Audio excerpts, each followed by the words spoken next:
Pilaf needs to be banned, right?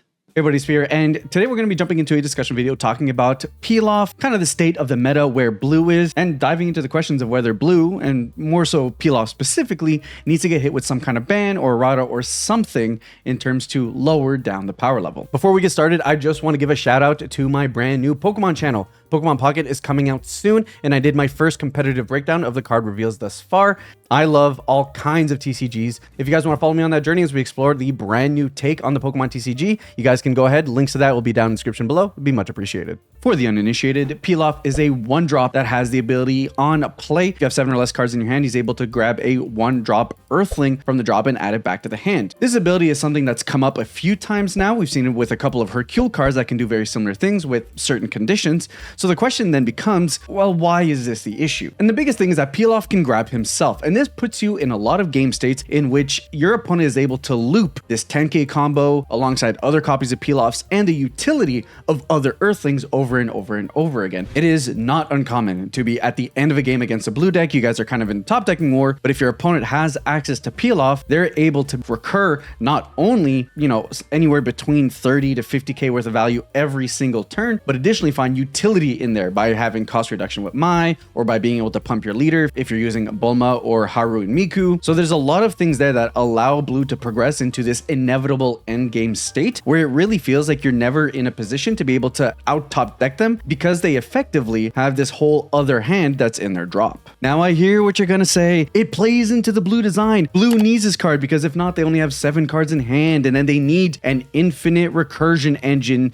to make up for that fact. And to that point, I don't necessarily agree. The way that I tend to put it is that sure, they have a physical 7-card hand, but the virtual hand size of blue is usually actually closer to about 9 or 10 if they're at their full 7-hand size, because a lot of their cards will replace themselves, things like Galagun and so forth, and they have a lot of 1-drops that kind of self-recur. You've got cards like Videl that are constantly drawing you additional cards, so even though it's a 20k on the board, it's actually usually more like a 30k if it only gets attacked to 1 time. So the way that blue is inevitably designed enables it to be able to go band for band against you and effectively always make up for the fact that the hand size is small. And that kind of design space is exasperated when we get into the end game, where a simplified board state just allows them to be able to recur that value over and over and over again without any real answer. Now, for what it's worth, I've been saying for a long time that I think this is a design issue since even the first set. The idea that you can get into a simplified end game where it's kind of decided by the fact that your opponent's able to use their drop as a second hand, in my headspace has always been an issue. But the argument always was, well, blue's not really doing anything, and if blue's not doing anything, why are we touching it at all? And for what it's worth, I do think it's important to realize that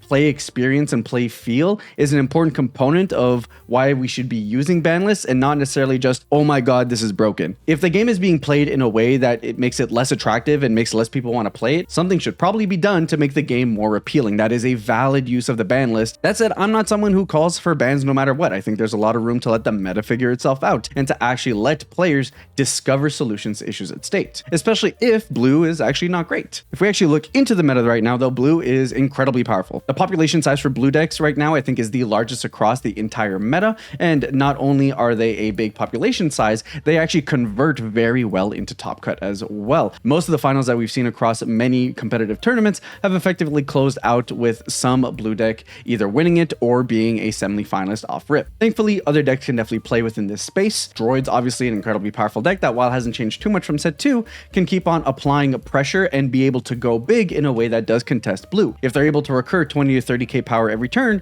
it's not fantastic when you're swinging with a 45k turn over turn over turn. But nevertheless, blue is still incredibly competitive. It still can hold up against those matchups, and I'm not even sold that Droids is a blue counter. It's just that Droids are slightly favored, assuming that the game goes completely their way. But if blue decks are able to curve out into an aggressive 2-drop, into a Vegito 3, and then into Gohan, into just slamming 5-drops over and over and over again, that's probably still enough pressure to be able to close out the game. And then Jiren kind of closes out the rest of the meta. Black decks can kind of play into him a little bit. Yellow decks kind of don't exist right now because of that, and if you're not one of the top tier decks a la Droids and or Vegeta, you have a tough time combating against them to be able to get the game there. It's not impossible, but it doesn't make it easy. So then we have a very centralizing format where blue kind of gets to do this thing where there's no real punish for what it does. In the early game, you're recurring the same 1-drops because you want to stay defensive and have a high life total to be able to get into those late game positions, and then in the end game, if your bombs aren't able to be able to close out the game as the blue player, you can kind of rely on those same 1-drops to recur the same 40 to 50k power, and then additionally additionally boosting up your attacks to be able to get there. I do think this is one of those things that will become more manageable as the card pool increases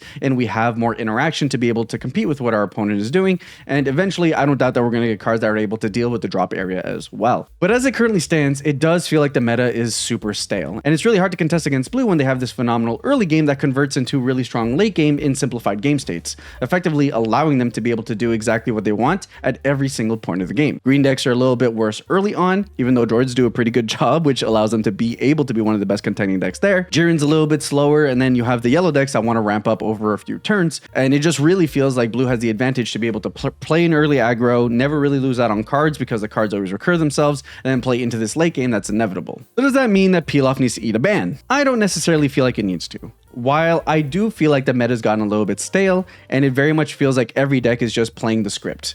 Vegeta wants to curve out, androids are so consistent that they're able to do the same thing that they want to every single game, and those decks are so incredibly strong that the outskirts of that are really just black decks that do the same thing all the time because they have such a limited card pool, versus Jiren, which is gatekeeping the rest of the format out from being able to be explored a little bit more. But I don't think it's an unserviceable place. I personally would love Pilaf to get hit. The only thing that I think should really be done is to have a constraint on Pilaf to prevent him from being able to pick himself back up. This restriction is something that exists with cards like GT Hercule, and I personally think would suit fine to still serve as a viable card for blue, but not one that is an auto 4 of that can honestly win entire games by itself, especially when we're considering that we've seen blue decks win the finals of regionals with unawakened leaders because they can loop 40 to 50k power every single turn, which is absolutely absurd. But I don't think it's the end of the world if we don't get anything either. I do think Pilaf at some point should be hit because I think the play space of just infinite recursion every single turn because you're able to loop cards back into your hand over and over again isn't super healthy. But at the end of the day, I think the game is in a fine place. I was definitely having more fun earlier on when people were messing around with the yellow decks and the black decks and all that. But now that the meta is kind of centralized over what's the strongest strategies,